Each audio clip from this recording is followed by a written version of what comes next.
Before we take the remarks for the closing of day one of the National Project Management Conference, we have one plenary to go, and still within the stipulated time. Ladies and gentlemen, please, this person, I don't know if he is the fraud himself, because he was here last year, and he's the only fraud analyst that we know. The only fraud analyst that we know. There was a counterpart of his who made us scared of AI last year. Yes, one person, two people were confusing us the whole conference. One says, AI, be afraid. The other one comes and says, don't be afraid. At a point, we left the conference very confused, not sure who to believe or what to take home. But today, he speaks to us again, and he's an amazing young man himself who has been about 17 years in the industry of being a fraud, security, and crime investigations professional. Today, as I speak to you, he is the head of financial crime management at Fidelity Bank. Our next speaker, speaking on learning from failure, ethical pitfalls in project management. Please, let's welcome Ransford Nana Addo Jr.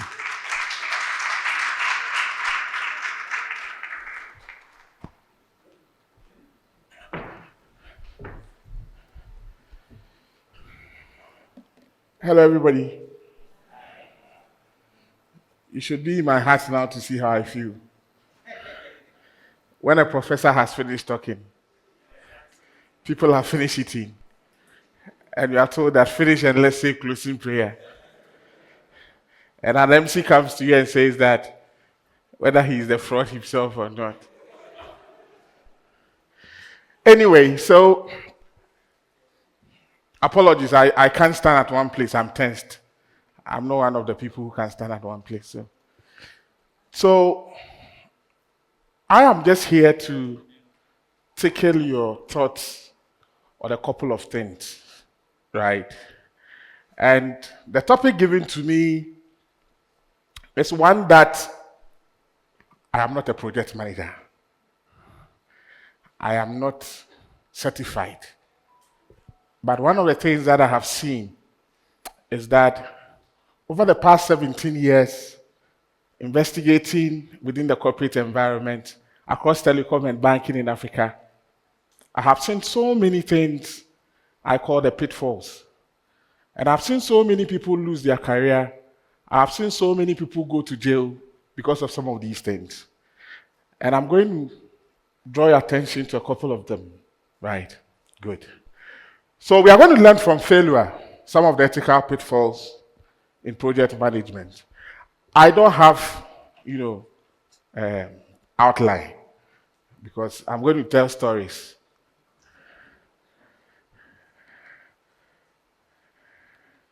Hey. Okay. Now, I'll start from the Association of Certified Fraud Examiners. Over the past 10 years, they've always said that 5% of the revenue that organizations make averagely goes to fraud.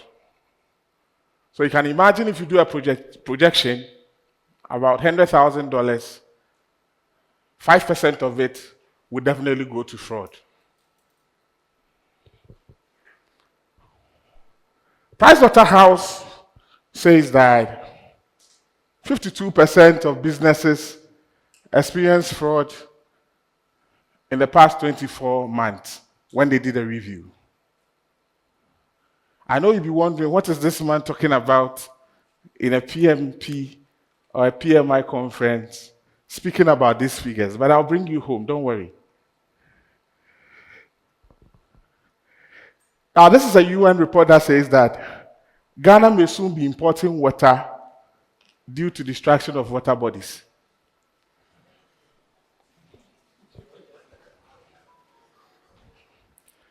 The IQ Air report, which scared me, says that when you rank all cities in the world, Accra is the most polluted.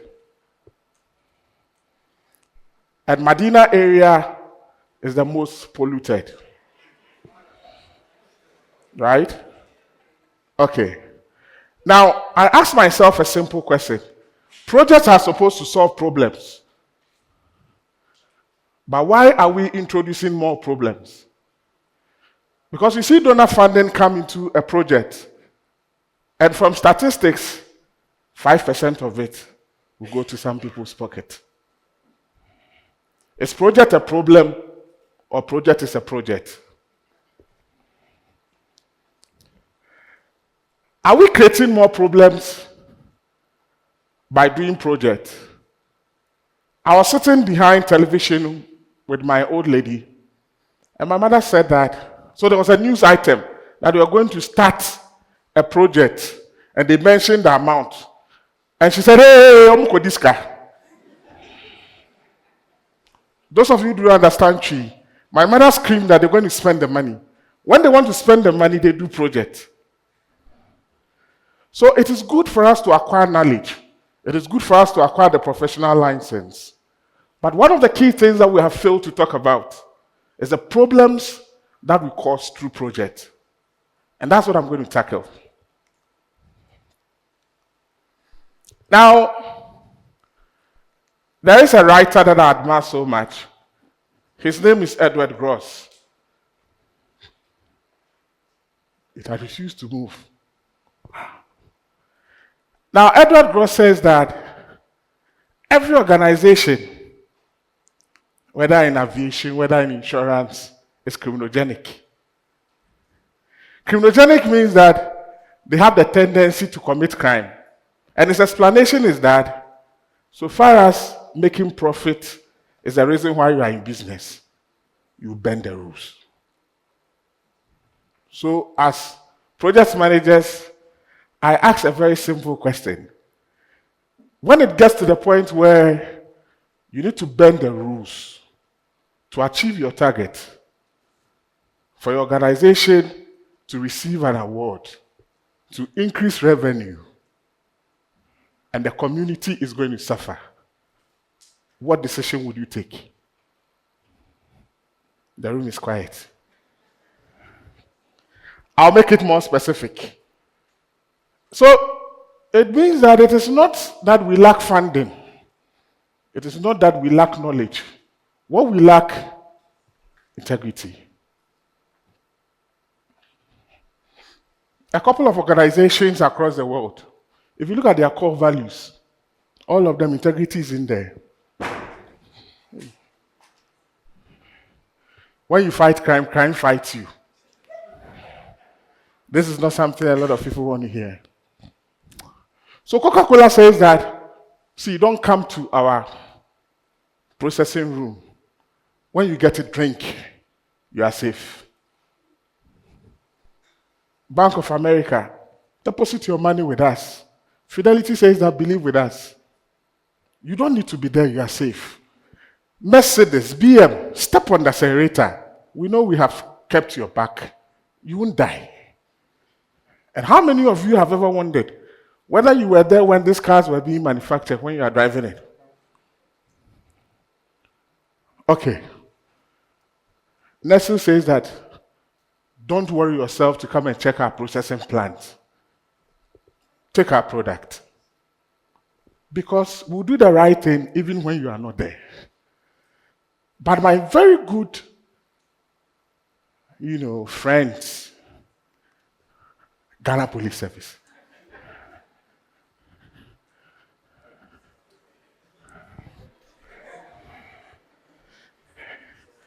Now, they do not put it in a core value anywhere. It is written on their chest, it's on their forehead. And any time that I show this slide, I get a reaction that you just showed. What it means is that it's not just being in logos and all that. The people around must see whether your project has succeeded. It is not about you achieving your goals. The true judgment is the one that the people around you have about what you are doing.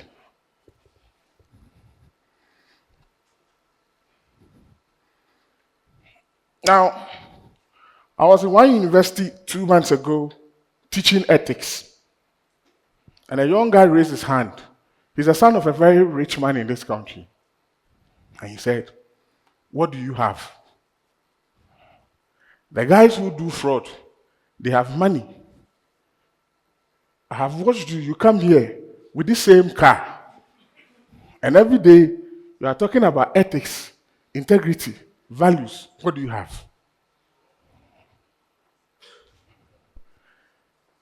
The conversation stalled for about 15 minutes to debate the meaning of success. They don't want to hear this because so far as it is legal, even the one that is not legal, it is being done. So what about if it's legal? Why are you talking about ethics? Who cares about whether it is good or bad? So far as we are not breaching laws, we are fine.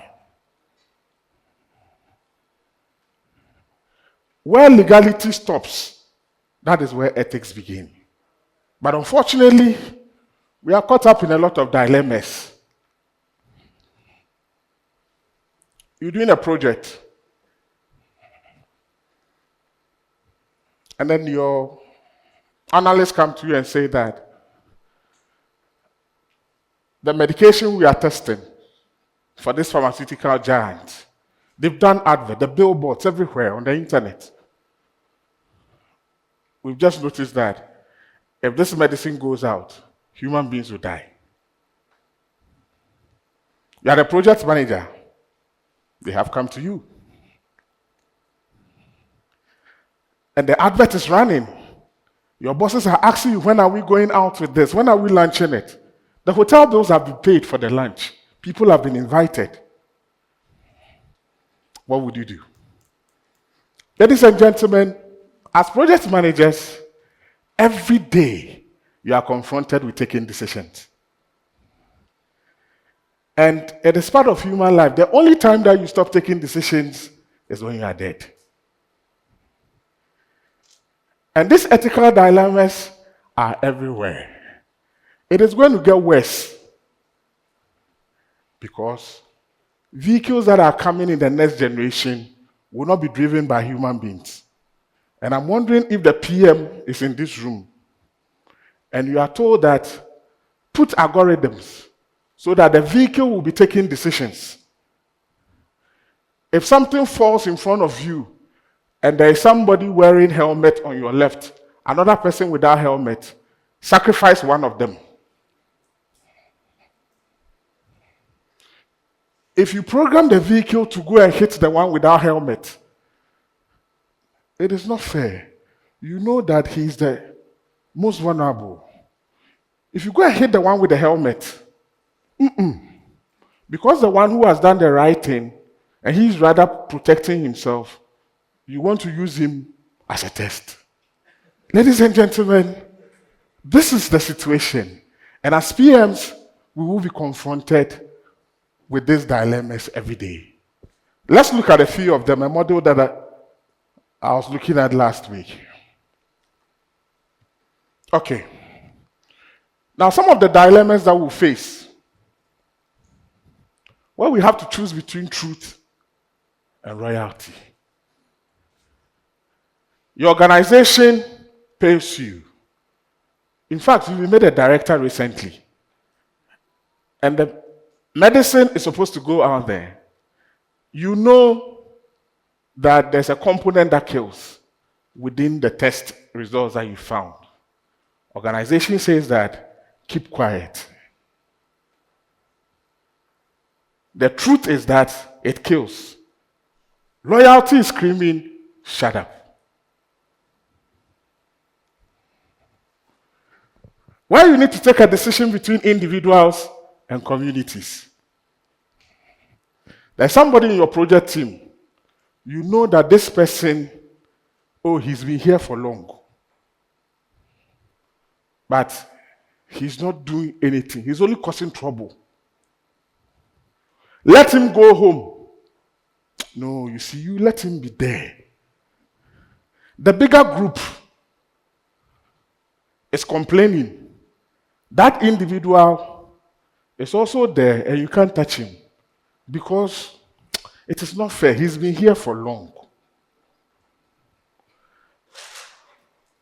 The next dilemma that we face where we need to take a decision between short term and long term. And usually, it is very, very difficult. I was listening to the professor talk about sustainability. When you speak this language, most of our bosses will tell you that, what am I going to tell shareholders? That in the long term, they are looking for their dividend next month. What are you talking? And there are times where, if you decide to sacrifice short term for long term, you may not get there. And these are the dilemmas that we go through every day.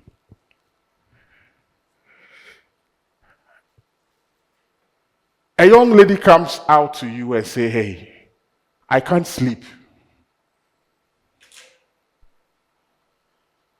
One of the directors attempted to rape me whilst we were traveling for a project. And I hit him.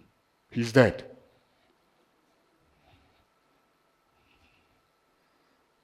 The driver of that director has been arrested. You know the truth, that the lady has come to confess to you. Would you breach confidentiality?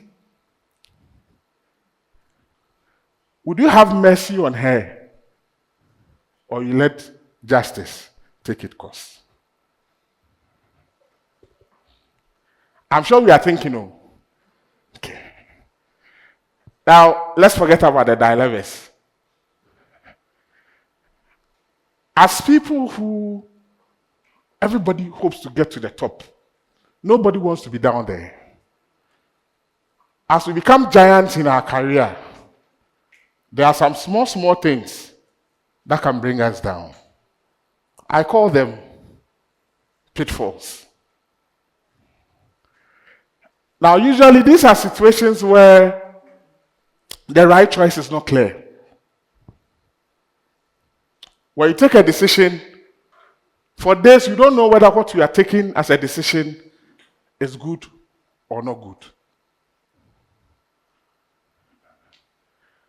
When you speak to people, they are divided. But the reality is that if you have to compromise your values when you are taking these decisions, then sit up well, because it can cost you your career, it can cost you money, and it can cost your life. What are some of these pitfalls? Conflict of interest. Over the past 17 years, one of the animals that have silenced a lot of giants is conflict of interest. If you work with a multinational, this is not something that anybody compromises. Maybe you are working for some rural corner, fine, it is okay. But immediately you start working with the giants, one of the pits that you can fall in is conflict of interest. As Africans, we are related in so many ways. Somebody came to us and said, my father is dead. We contributed and gave money, went to the funeral. And his father came to greet us. He said, oh, that is my uncle. Everybody knows somebody who is related to somebody. So when you sit taking that decision on where we need to situate that project, my church pastor is calling. The chief in the village is calling. My MD is also doing some calculation. The MP has gone to mention it. And you are supposed to do the scoping. Vendors have started approaching you. You also own a company.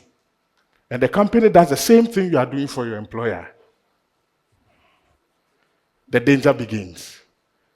Sometimes people do not see this as anything. But when your interest and that of your employer conflict in a project, you need to be careful.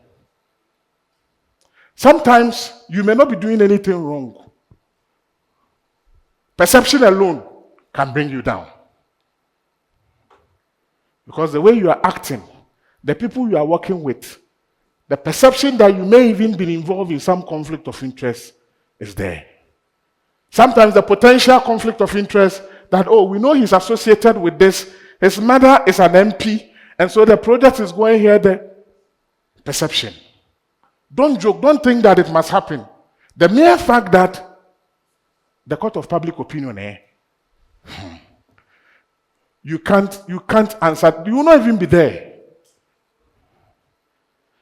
But this is something that we need to look at. The code of conduct of project managers, if you look at 3.32, it states that do not exercise the power or of our expertise or position to influence decisions or actions of others in order to benefit personally. I respect PMI a lot. The code of ethics of PMI, if you haven't read it, please read it. I refer to it. And conflict of interest is one of the things that you need to watch. If you find yourself in a situation like that, whether there is a perceived one, whether there is an actual one, let me give you an example. So, I work closely with some private investigators, and then there is a job. You need to track some assets of somebody. You are associated with some private investigators. You as a staff, it is your job.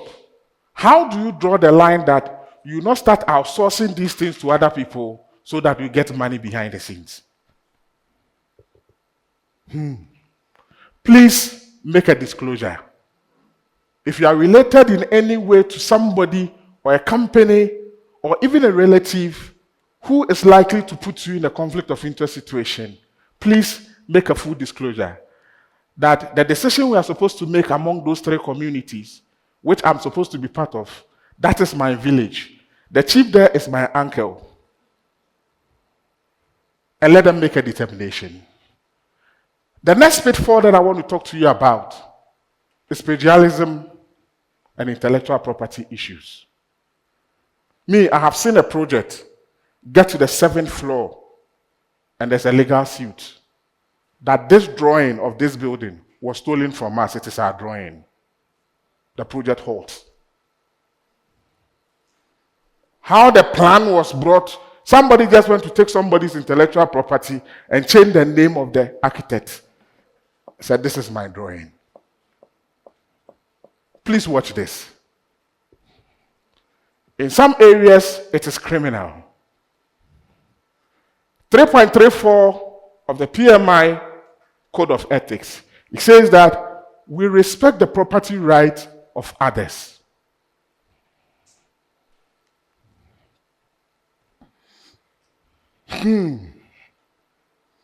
Today, sustainability has come home.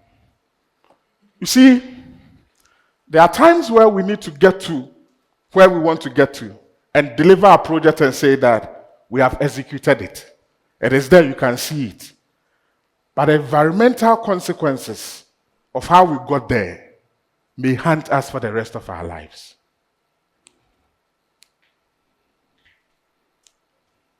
Imagine when you have completed a project and people have lost their life because of the process you went through. Water bodies have been polluted. Trees have been cut. I was in a village in the eastern region where my mother used to leave me whenever she was going to buy items when I was a small boy. And I was surprised what I saw. They've cut down almost all the trees in about 4 communities. And the people who used to farm, they don't have anything to do anymore. As a crime analyst, I could see the impact of that project on crime within the community.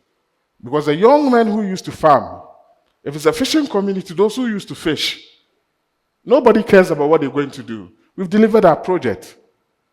But baby criminals have been born. In the next few years, they will come with guns. The next thing I want to talk about is lack of transparency. It's another pit that if you don't take care, you fall in. Sometimes when project is ongoing and it is like an undercover investigations, nobody, it's like a secret. And even the cost, procurement manager is angry because the quotations are coming to PM directly.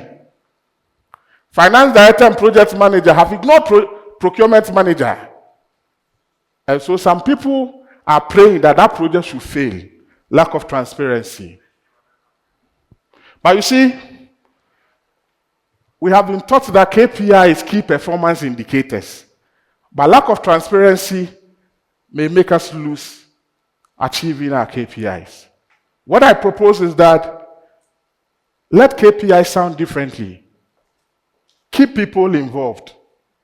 Keep them informed. Keep them inspired. And your project will succeed. Because me as a corporate investigator, when I hear something is going on, even if there's nothing there, I begin to suspect. Then I'll send my crime analyst to start following people. Why can't you be transparent? You are walking around, you don't have anything to hide, but everybody is suspecting you.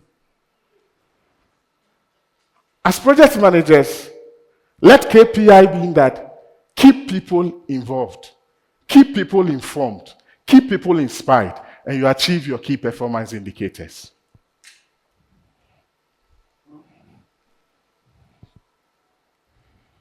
A. Bias and discrimination.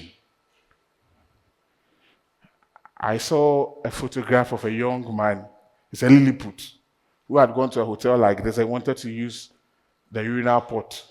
The urinal pot was here, the guy was here. And I was wondering how he's going to use it. But sometimes this is not intentional. Okay? We do projects and some people feel like we've been discriminated against. Others too, it happens intentionally. But you see, when minority groups get angry and feel left out or discriminated against, I have seen it. I have seen construction that when they construct during the day, they come back and it is destroyed in the night. Because some people feel like we are being discriminated against. One of the thorny issues, but it's a pitfall. If you don't deal with it, it will come back to haunt you. When you have staff who are not performing, incompetent vendors, and everybody wants to be loved. So you see no evil, you hear no evil, and you say no evil. That guy is a toxic inclusion in your project. But let's leave him. What is happening is that his continuous presence is going to demotivate the other team members. And they don't care. You see them fold your hands like that. And your project will suffer. Have that conversation with that vendor. That you know what, we need to talk. You are supposed to deliver A, B, and C by this deadline. Today is 24th of July. And you have delivered only 1 out of 5. Is there any problem? How can I help you? And make sure that you apply penalties or escalate when there is need to do that.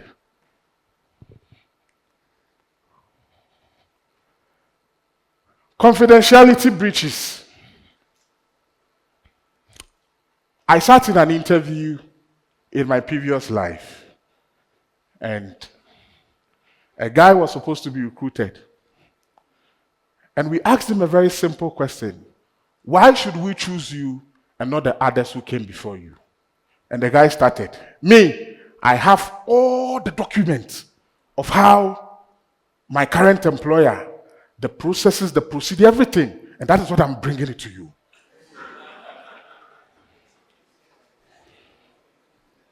We were 5. The rest were nodding. And I said, there's a problem. The four didn't understand me.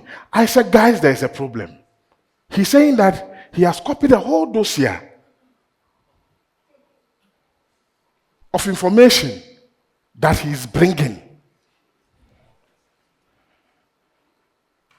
Ask yourself, in 2 months' time, he's not happy.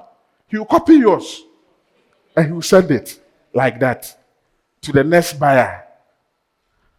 Sometimes as project managers, we do not even know that we are making disclosures we should not make. And there are people who have lost jobs because of confidentiality breaches. How do you strike a balance between being a professional and knowing what to disclose and what not to disclose? I think this will be the last one. Time is far gone. Receiving gifts. Oh, Africans, we like gifts. The word gift can mean different things. In my professional environment, we have what we call illegal gratuity. You are employed. When somebody says, I'm happy with your work, say, that is why I'm employed. Thank you. But some people come to work and they receive gifts as if it is their birthright. It gets to a point that when gifts are not coming, they are demotivated. But you see, me, I was in Commonwealth. And Commonwealth of the University of Ghana, one of the most beautiful things that happens there is when you are even hungry, you can see somebody's food and eat it and everybody's fine. So I had prepared my, rice and shito. And Ajingo, who is richer, comes and says, Nana, let's go to Asanka local and eat fufu, and I boycotted the rice. We got to the potter's lord and this guy started insulting an old man. And I said, oh, but that is not proper. This man can be our father. The fact that he's a potter, I say, hey, you don't have money, but you know what is right and wrong. It's okay, I won't eat again, I've lost appetite.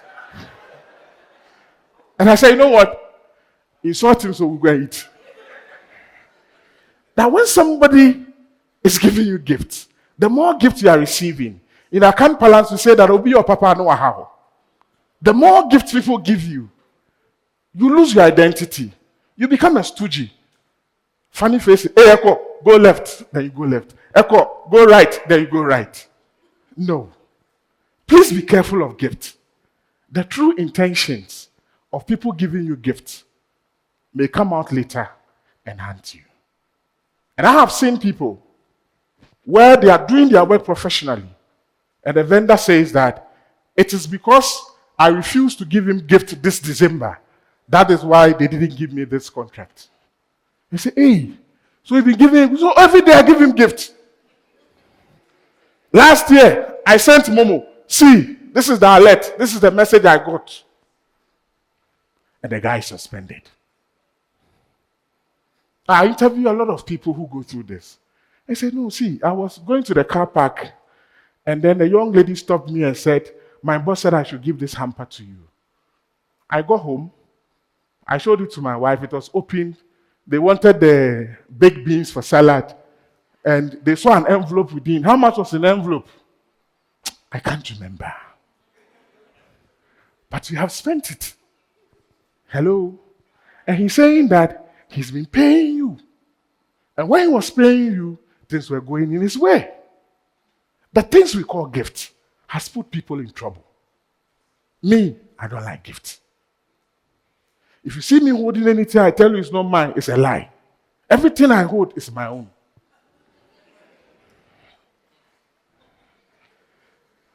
Please work on this as PMs.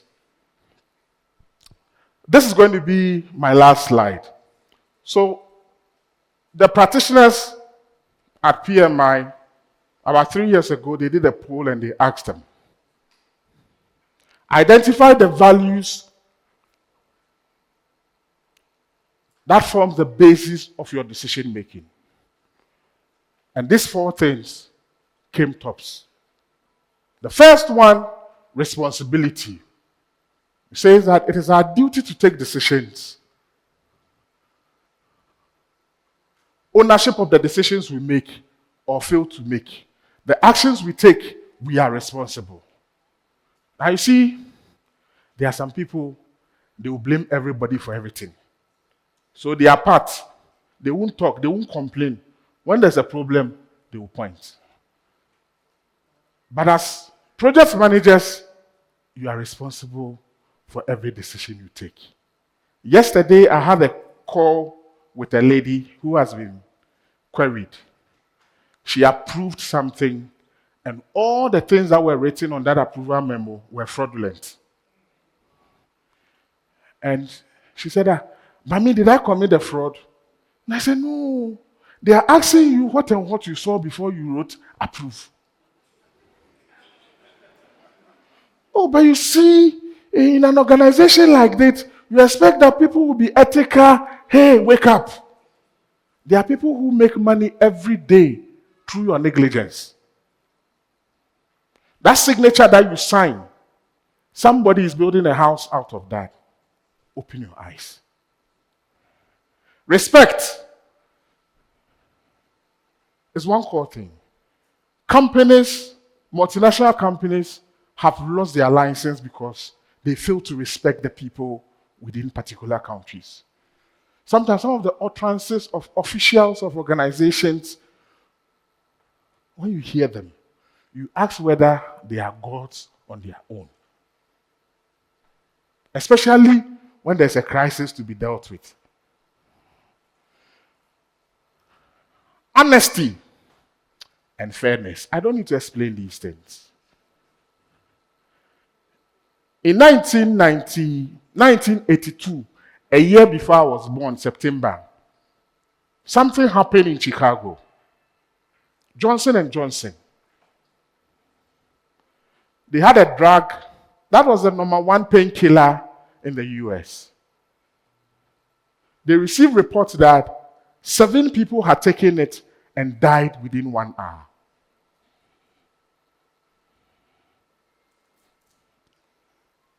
So all testing officers, public health people, went to the shelves and went to check what was in the medication. During packaging, some pharmaceutical terrorists had put potassium cyanide in there. And what was supposed to save lives was killing people. In a meeting, Johnson & Johnson had 3 options. Let's make a full disclosure of everywhere we have supplied this medication and pull them from the shelves. Option number 2, let us just tell them that the ones that have killed people is all that is. Option number 3, do nothing because we did not poison the medicine. They took a decision. They said that the customer and majority of the people who are going to take the hit and lose their life is our main concern. They lost $100 million. But you know what happened? The US citizens applauded them. They trusted them. And today, Johnson & Johnson is still very strong. Sometimes when it comes to the point where we need to take ethical decisions, we look at ourselves. Hey, our employees, they will go home. This one, when it goes out, the regulator may sanction. But they actually brought reforms. How you need to apply a 3-layer packaging so that nobody can poison our medicine. Ladies and gentlemen, Nelson Mandela says something, that's what I want to leave you with. Please don't embarrass me. Nelson Mandela, good. He says that those who conduct themselves with morality, integrity, and consistency need not fear the forces of inhumanity and cruelty. When we do the right thing, we'll continue to live on. Society may not understand us. Our employees may lose favor with us within a short time. But we are doing this for humanity. Thank you.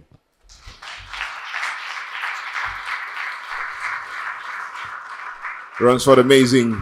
Please, you can do it better. Do it better. I believe we can deliberate about this and probably take some two either thoughts, concerns, suggestions, or questions. Yes, anyone ready? You can put up your hand and I'll come to you. Yes. I want the hands up quickly so we can identify them. Thank you very much. I think this being the last topic to be discussed, I applaud you. To be honest, I wouldn't want to be in your. It's one of the most difficult subjects or topic to discuss. Now, let's think about this. I know we have some Ashantis or some accounts here. Do you hear the no on paper and Sahonka? On search by order and Tessa on Siam. Akoko Ben on Inino and Odiabese. Does this ring bells? Jamaica says that she doesn't understand. In fact, there is a Facebook post where there was this guy trying to come up with proverbs, and then they will say they put money on it, and then one will do the interpretation. So maybe if somebody can do that, that was just by the way. But I believe that we've brought some of these things upon ourselves by virtue of the things we say and the things that we do. I would say I belong to an organization that has a very strong compliance system in place. And probably some of the things that I would suggest some of us as PMs or as an organization here can take back. There are systems in place that you can use to report issues that are happening, and you don't have to mention your name, and gift policies are there. As a matter of fact, you need to quantify the gift that you are giving. So for instance, my organization says that don't take or accept any gift more than $50. How do you check that? I mean, it's very simple. The first one is I don't take cash. Whether it is $1, no, don't I take mean, it. It's not even cash back. Okay. But even in terms of it's Okay. equivalent.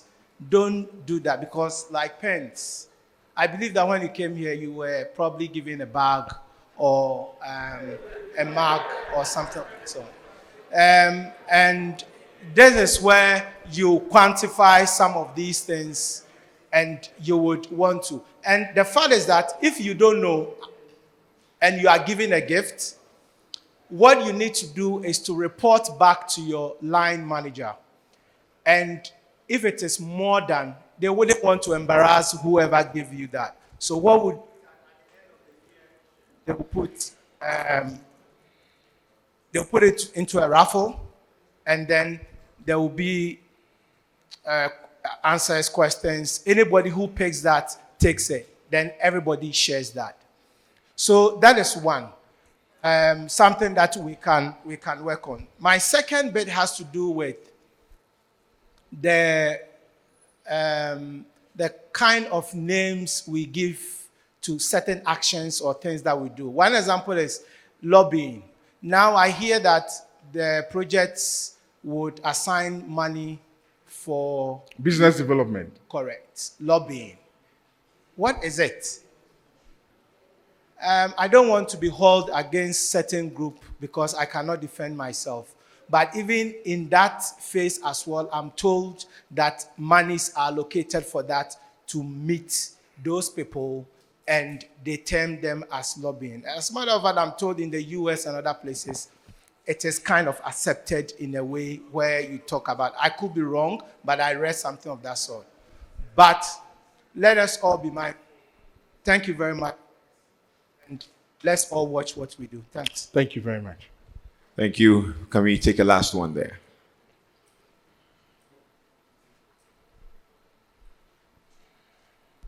All right, thank you very much, Addo. I just want to say this before I put my question. I have attended several conferences in and out of Ghana, in Europe, in the US, and all of that. But I've never sat in a conference where till the end, the room is so full. And generally, to me, this is actually my first time in PMI. I mean, I just finished my examinations last 2 months, and I just decided I'll be here. And yes, I had to. And I wanted to bring my workers here, but generally I just needed to experience it first. But this feels like home, and I would applaud every one of you guys. I mean, I feel that this speaks to what exactly you're doing in your offices, and I would implore you to do better and push this across board. Thank you very much. All right, so just to your question, you have spoken about how we should behave. And generally, you've spoken about all these things. And what I would say to it is that, I mean, in that balance, it is what it is, right? In our organizations, as they would say. But what happens if we decide not to do this, but the people around us actually get to do this and the ripple effect cuts across with us? Thank you. Thank you. So, when I enter an organization for employment, I pay attention to the culture of ethics. I have worked in an organization where a security man is empowered that even if you see hamper passing, sack the person. Right? In an organization where CEOs, board members think that receiving gifts and paying people money for them to do things is the order of the day. See, what we are discussing is not, I think we've oversimplified it. I don't know how many of you have read about the GlaxoSmithKline sanction. That pharmaceutical giant was sanctioned because at a point, doctors were prescribing their medicines for commission. And me in this country, I have seen where doctors are telling you, go to this particular place and go and do your labs. So the question I ask us here, even if I don't need that lab and he prescribed, he's making money. Okay? That's how serious it is. We need people to say that I want to work in an environment where the people are ethical. One of the first things that I do not do, if you employ me today and I'm not reporting to the managing director or the deputy managing director, take your job. Because I want to look at him in the face and say that what you are asking us to do is not right. It takes some level of boldness. It takes some level of values. But my mother used to tell me something, that it is better you fail honorably than to succeed with dishonor. We have valued worth and position over what is right and honest. So because we want promotion, when they tell us to cook figures, we cook it and we sign it. But the choice is yours to say that it's better I walk out from that meeting and let them know that they won't ask me to do some of these things and I'll do it. But you know the funny thing? When it comes to them looking for somebody they will trust, they will call you.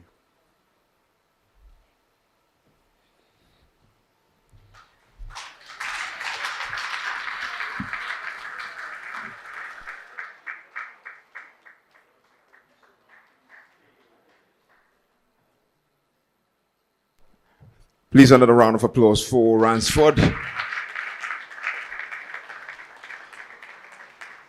Mr. President, please come, let's do this. Let's present this plenary speaker certificate to Ransford Nana Addo for his presentation titled Learning from Failure, Ethical Pitfalls in Project Management, please.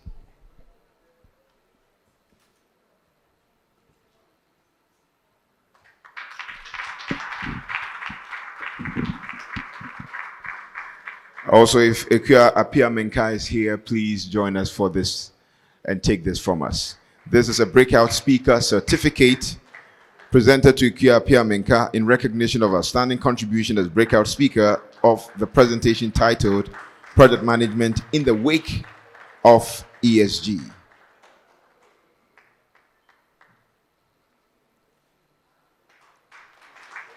Last but not the least, panelist certificate presented to Ms. Jamoke Lafenwa in recognition of outstanding contribution as panelist of the presentation titled Embracing the Past, Navigating the Present, and Shaping the Future.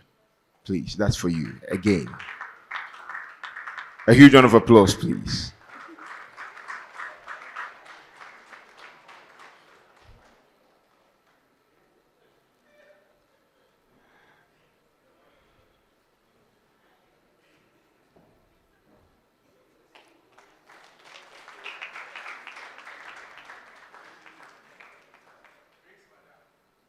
Now, as the president stands here, I'll give him the microphone and he shall do the closing of day one of the National Project Management Conference 2024, please. Thank you very much, Addo, and thank you all for staying loyal to the chapter. And just as my brother noticed and commended all of us, it is very, very commendable. Let's do it for ourselves once again.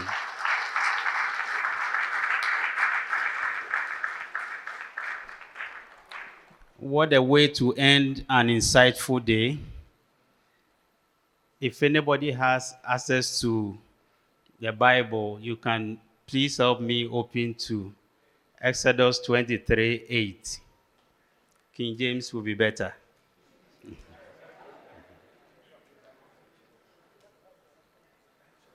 I think Ransford has set the tone, and I would want us to leave here on that note. Anybody ready to help us? 23:8.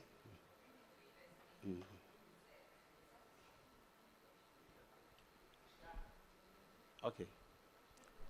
You have a microphone? And thou shalt take no gift, for the gift blindeth the wise and perverteth the words of the righteous. Thank you very much, and see you tomorrow. Please remain seated for this very important announcement. I hear that from here we go to dinner, so please you take some chits as we gave you for lunch, but you take it in here at the door before you leave. Also, please, car with registration number. You have a flat tire. Let me get the registration number out here. That's Toyota Fortuner with registration number GR5285, 528522.